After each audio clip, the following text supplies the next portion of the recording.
Listo, chicos. Entonces, gracias por hacer el repaso conmigo por medio del Kahoot. Espero que pues haya sido de una manera más interactiva y tal vez que les cale un poquito más esos puntos principales que quería señalar. Aquí pues les traje nada más un ejemplo de una obra de Doña Lola Fernández, de Felo García, de Manuel de la Cruz, de esas tempranas acercamientos, bueno, no tan tempranos ya para necesariamente ellos, pero sí en Costa Rica, como que estas primeras, o primeras también, mala palabra, perdón chicos, pero pues estas incursiones tan fuertes en lo que es el arte no figurativo en nuestro país en ese momento, en 1958. Y abordamos también el tema de la modernización, la importancia del Grupo 8 y el manifiesto. A ver, durante la década de los años 60, ¿qué es lo que se va a dar? O como por lo menos la manera en que yo he analizado la situación un poco, es que los artistas tienen que ver de qué manera se insertan, digamos, dentro de un campo o una esfera. Y lo que he detectado es que, por ejemplo, hay aquellos artistas que de cierto modo se alinean un poco más con el Estado, especialmente iniciando en ese momento. Entonces tenemos la figura de Don Felo, por ejemplo, que va a ser el primer director de la Dirección General de Artes y Letras, que ahorita vamos a abordar, o el caso de Doña Lola, por ejemplo, que se alinea mucho más con la academia, o sea, con la Escuela de Bellas Artes, o una figura como Manuel de la Cruz González, que vemos acá. Y que los traigo acá, aquí lo podemos ver aquí a don Manuel, Manuel de la Cruz, que de cierto modo se mantiene más independiente. O sea, se rehuye de la universidad debido a lo que les había comentado la semana pasada, de que había sido profesora ya, pero pues lo habían eh, eh, eh, literalmente encarcelado, lo fueron a sacar preso a la universidad y como que generó una sensación que no le gustó para nada. Y don Manuel también, tal vez por tener un poco más de trayectoria, se mantiene más independiente. Y en torno a él se le acercan toda una generación de jóvenes artistas. Y perdón, lo menciono todo porque Grupo 8 tiene una corta vida, ¿verdad? Básicamente ya para 1963 ya dejaron de existir. Habían organizado varias exposiciones, tuvieron varias exposiciones y a lo largo de la historia se han montado exposiciones de Grupo 8, pero ya como una agrupación que hacían cosas activamente, pues no. Pero una de las primeras agrupaciones que surgen posterior al Grupo 8 va a ser el Grupo Taller, que se llamaba así porque todos se reunían en la casa, en el taller en Barrio Amón de Manuel de la Cruz. Entonces eran jóvenes artistas que estaban en la Escuela de Bellas Artes y pues ahí entre ellos está Floria Pinto, ¿verdad? Que podemos ver acá y que tenemos dos presentaciones sobre Doña Floria, entonces no voy a ahondar un poquito, no voy a ahondar más, pero ¿qué era lo que abogaba Manuel de la Cruz? Pues esa libertad de expresión y muchos de estos jóvenes estaban como, di, ante una enseñanza más estricta en la universidad y más normado, digamos, y les gustaba mucho luego llegar donde Manuel de la Cruz y también echarse la fiesta, porque eran buenos fiesteros en esa casa. Entonces, importante reconocer también que de la mano de mucho de esto es también como una libertad social que se estaba dando. Em, y pues en ese momento también, así como contextualizándoles el asunto, es que se va internacionalizando cada vez más nuestro mundo de arte. ¿Y por qué o de qué manera? Pues tenemos diferentes figuras ya de un mundo de arte internacional latinoamericano que pasan por acá con un interés de gestionar las artes y de conocer qué hay en Costa Rica. Entonces, pues en esta foto podemos ver artistas que había llegado esta figura, José Gómez Sicre, lo vemos en ambas fotos. Don José Gómez Sicre fue un crítico curador cubano, pero que se había ido después de la Revolución a vivir a Estados Unidos y fue el director de la Galería Panamericana, que era parte de la Unión Panamericana, que luego llega a ser lo que es hoy en día la OEA, ¿verdad? La Organización de Estados Americanos. Entonces, en Washington, D.C., Ahí tienen esta galería importante que hoy en día es el Museo de Artes Americanos, es el... eh, Arts of the Americas. Bueno, tienen un museo dentro que es parte de básicamente de la OEA, pero no necesariamente. Y pues la base de ese trabajo fue la labor de José Gómez Sicre, que había ido y viajado por toda Latinoamérica buscando artistas relevantes para exhibirlos en la Galería Panamericana. Y en otras instancias, como por ejemplo la Feria de Nueva York, entonces lo buscan a él por empresas privadas, la ESO, por ejemplo, que es una petrolera, lo está fundando a él, o sea, están financiando a él para que viaje y conozca y haga una exposición de arte latinoamericano que se va a llevar a Estados Unidos. Entonces va a haber como salas de diferentes países. Arte del Salvador, arte costarricense. Entonces, se están llevando nuestros artistas. Y lo interesante es que, pues, obviamente Gómez Sicre se va a involucrar con personas como la gente de Grupo 8, la gente de Grupo Taller. En este caso estamos viendo que lo recibieron en la casa de Manuel de la Cruz y Tanya, que esos son ellos, ¿verdad? Entonces están recibiendo estas figuras importantes. Aquí el que estamos viendo es José Luis Cuevas, quien había sido un artista importante mexicano, también de bastante renombre, que perdón, José Gómez Sicre lo estaba como impulsando.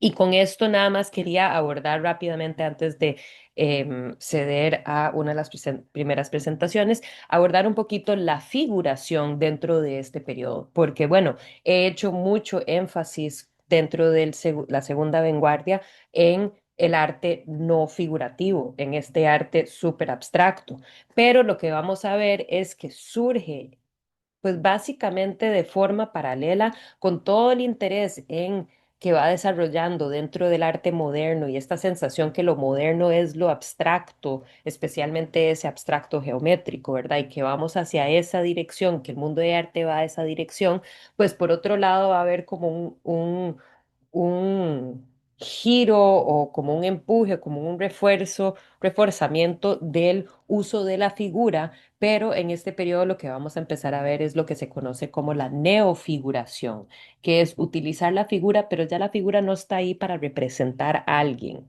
¿verdad? Sino que suele ser la figura ahí presente para hacer un comentario social, comentario sobre la condición humana, ¿verdad? Por ende, no es de extrañar que surge en el periodo del existencialismo, después de la Segunda Guerra Mundial, en donde todo el mundo se está preguntando qué estamos haciendo, por qué existimos en este mundo, en este planeta, ¿verdad? Entonces, estos como cuestionamientos más existenciales suelen ser parte de lo que se cuestionan los artistas y que se usa la figura humana para eso, no para representar un campesino o un boyero o una persona en particular, ¿verdad?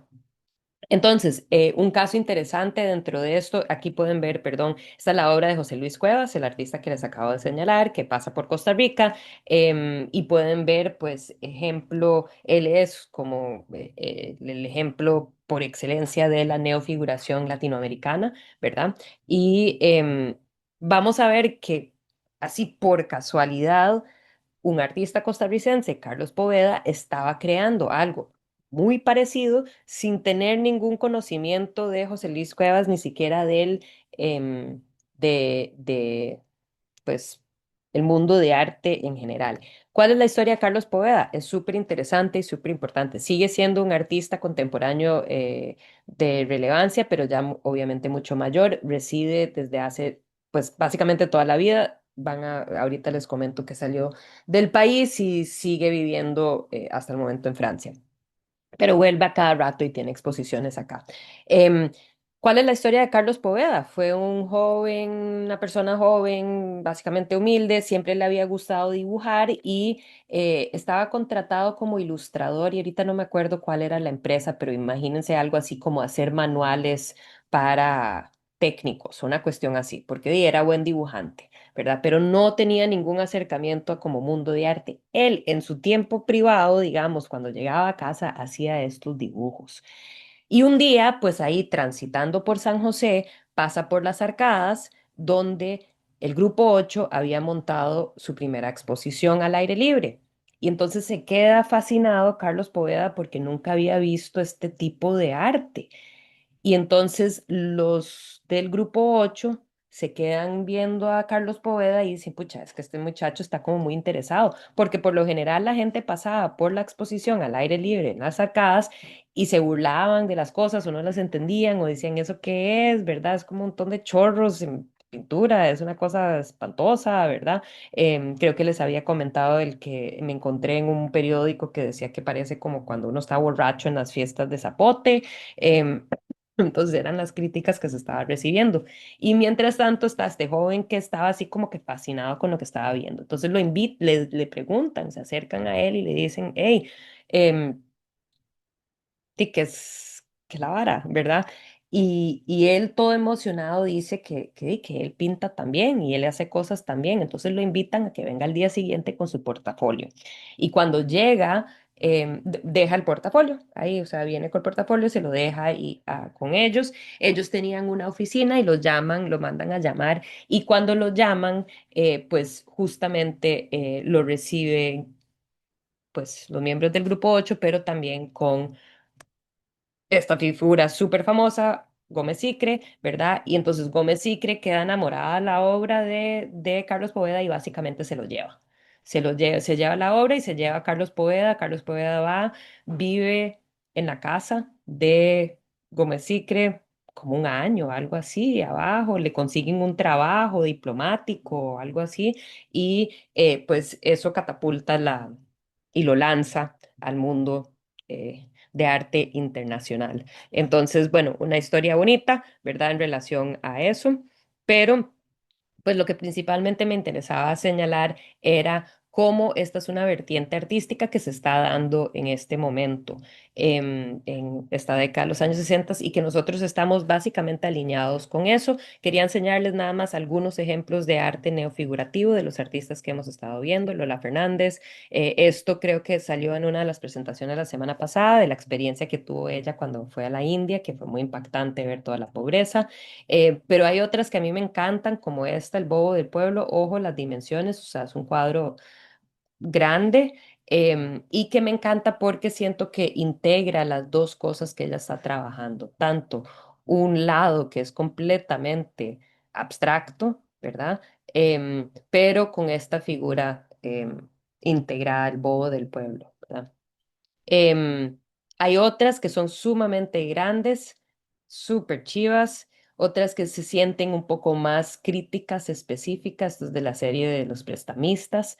em, y bueno, lo vemos también con figuras como Manuel de la Cruz González, ¿verdad? Que en la década de los años 60 está haciendo cosas parecidas.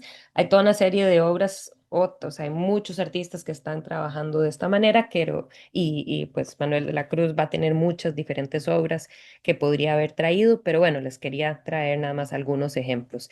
Entre ellos, aquí pueden ver obra temprana de Rafa Fernández, uno de sus nombres bastante famosos del mundo de arte en nuestro país.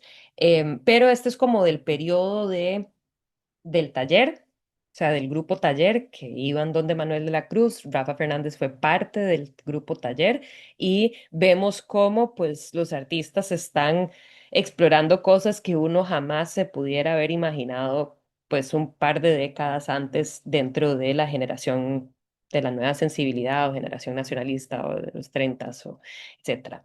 Em, y bueno, traigo estos ejemplos, Fernando Carballo, un temprano Fernando Carballo, también uno de estos artistas que ha cobrado bastante, que tiene bastante renombre en nuestro país y que llegan a un punto en que tienen como un estilo bastante reconocible, por el cual la gente los colecciona y demás, pero vemos que pues en este periodo temprano para muchos de ellos, están explorando de qué manera la figura humana puede generar, o sea, eso mismo que hablábamos en el repaso, de cómo se generan sensaciones dentro de la obra de arte o emociones, ¿verdad? Y que cada quien va a tener, es una cuestión muy subjetiva, cada quien va a responder a su manera.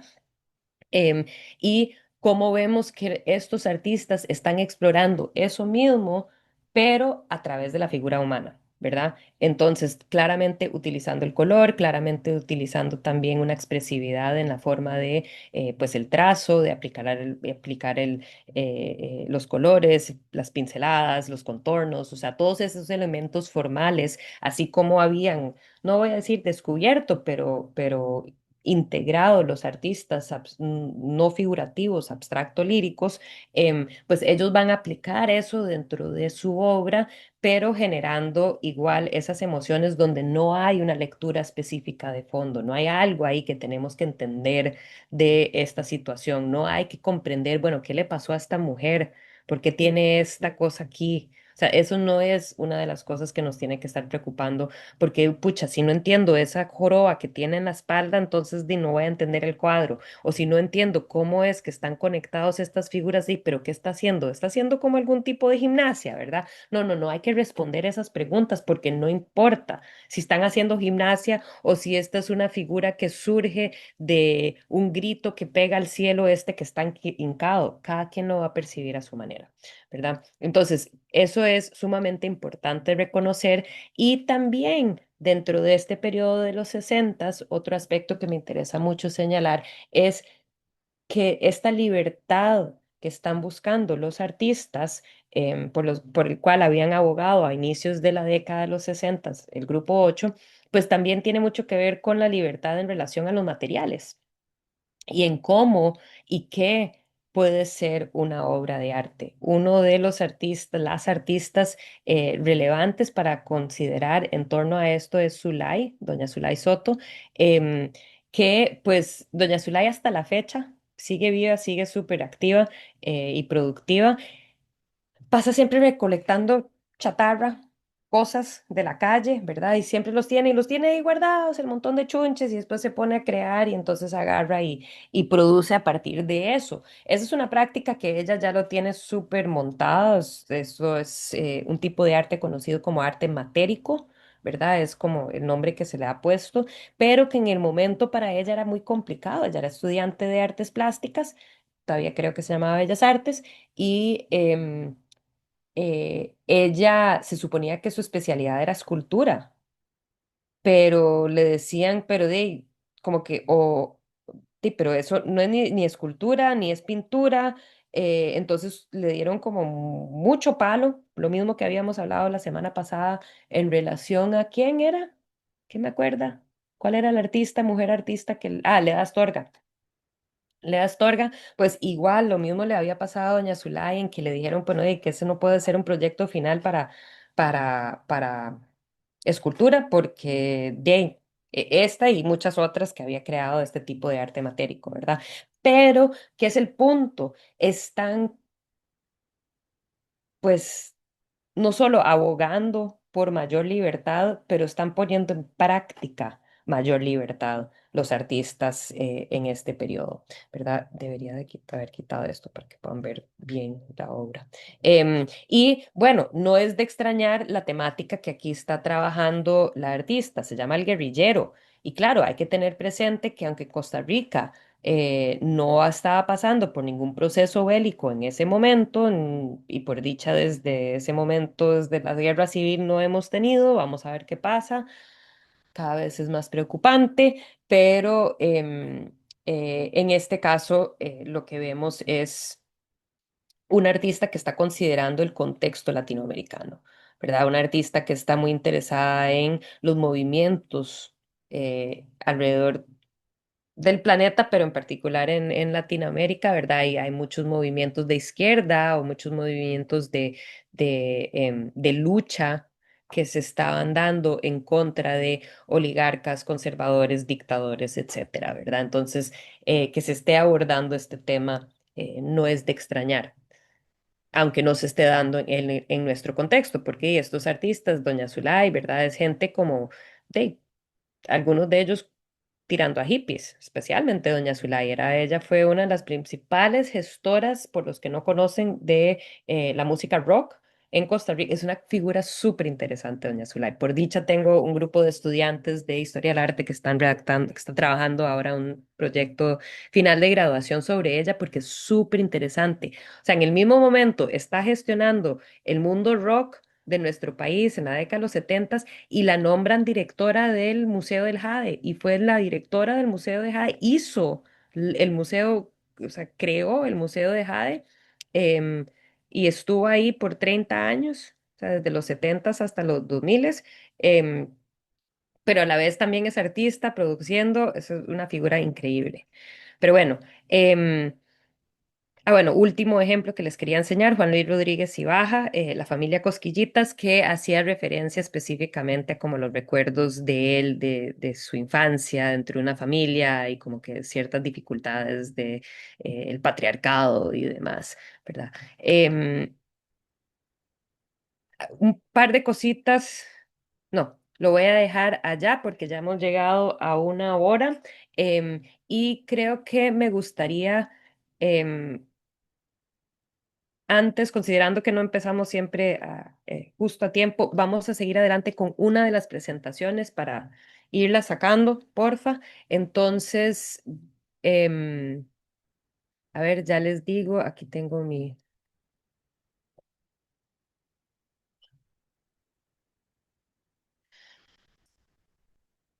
Perdón, tenemos bueno, nada más primero para confirmar que todos están para presentar hoy. Tengo a Ámbar y Susan con Néstor Celedón y Juan Ramón Bonilla.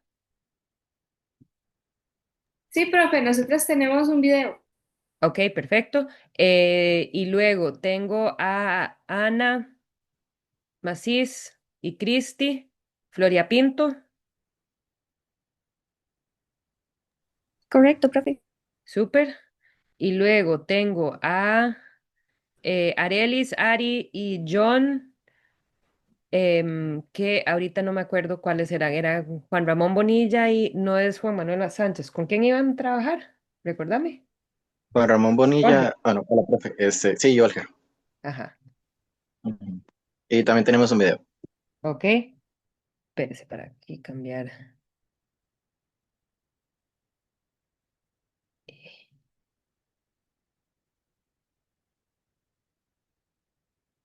Ok, y luego tengo Jimena y Esteban con Floria Pinto y Ángela Castro. Sí, sí, profe. Sí, Nosotros y tenemos también video. Profe, también tenía video. una pequeña preguntita, Ok, que si nosotros podríamos presentar primero el video, porque Esteban está enfermísimo y yo me tengo que retirar ahorita a las 10:30, ok, entonces no sé si podríamos ok, pasar primero. perfecto. Perfecto, me parece bien. Y nada más confirmar Yara y Paola. Sí, correcto. Emilio Span y Dinora Volandi. Sí. Súper. Floria Pinto y Ángela Castro, Jimena y Esteban, porfa, adelante. Entonces, fueron ustedes, ¿verdad? Que me pidieron ir de primeros. Sí, profe, ¿será que le puedo compartir el link por el grupo y usted podría Sí, poner el videillo? no hay problema. Y no le diga videillo, es un videíto. Hay que tenerle cariño al trabajo.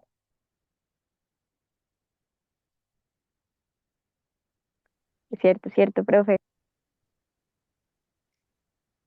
¿A dónde me lo puso? ¿En cuál chat? Ya lo estoy enviando. Lo